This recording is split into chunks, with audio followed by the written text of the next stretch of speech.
L'Église catholique fait mémoire de saint Cyril et de saint Ferdinand d'Aragon. Saint Cyril. Cyril signifie en grec seigneur ou maître. On fête aujourd'hui les Cyrils mais d'autres dates sont possibles, Cyril de Jérusalem le 18 mars, Cyril de Moravie et son frère Méthode le 14 février et aujourd'hui saint Cyril d'Alexandrie. Il fut une personnalité considérable, l'un des plus impressionnants docteurs de l'Église au VIe siècle. Impossible de camper en quelques mots ce passionné, ardent à défendre la vérité et, il faut le dire, peu soucieux du respect des personnes avec lesquelles il ferraillait en théologie.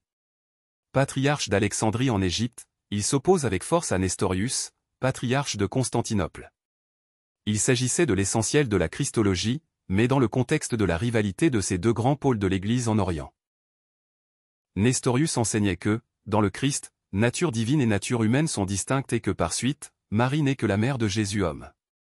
Avec vigueur, Cyril réaffirma que les deux natures sont intimement unies dans le Christ et que Marie est réellement un Théotokos, mère de Dieu, de Jésus, Dieu fait homme. Après avoir fait condamner et déposer Nestorius, Cyril fit accepter au concile d'Éphèse en 431 l'expression Marie mère de Dieu, comme conséquence de l'unité de la personne du Christ. Saint Ferdinand d'Aragon. Ferdinand est un nom d'étymologie germanique signifiant Frido païen courageux. Il y a un saint Ferdinand qui était roi de Léon et de Castille, en Espagne, au XIIIe siècle, et qui est fêté le 30 mai. Le saint Fernand, contraction de Ferdinand, célébré en ce 27 juin est en fait le même personnage, si bien que les Fernand et les Ferdinand ont deux fêtes. Que s'est-il donc passé? Le roi espagnol, cousin de Saint Louis, est devenu un évêque italien grâce à la piété populaire. Des reliques de Saint Ferdinand ont été amenées à Caiazzo en Italie car on l'y confondait avec l'évêque de cette ville, mort en 1024. Le vrai Saint Ferdinand ou Fernand, devenu le saint patron des rois d'Espagne, eut le mérite de réunir le Léon et la Castille. Né en 1199, il fonda la très illustre université de Salamanque et fit du dialecte castillan la langue officielle des Espagnols. Il mourut à Séville en 1252, ayant délivré l'Andalousie de la domination arabe, il libéra Cordoue et Séville occupées par les morts depuis 5 siècles et y planta la croix du Christ. Saint Cyril et de Saint Ferdinand d'Aragon, priez pour nous. Évangile.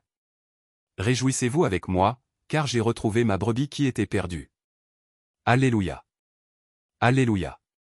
Je suis le bon pasteur, dit le Seigneur. Je connais mes brebis.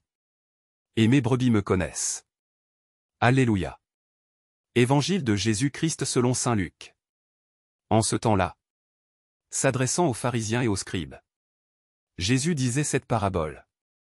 Si l'un de vous a 100 brebis et qu'il en perd une, n'abandonne-t-il pas les 99 autres dans le désert, pour aller chercher celle qui est perdue, jusqu'à ce qu'il la retrouve? Quand il l'a retrouvée, il la prend sur ses épaules, tout joyeux. Et, de retour chez lui, il rassemble ses amis et ses voisins, pour leur dire: Réjouissez-vous avec moi, car j'ai retrouvé ma brebis, celle qui était perdue.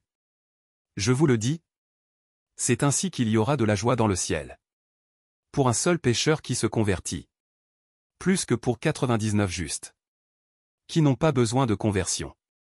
Acclamons la parole de Dieu. Louange à toi Seigneur Jésus.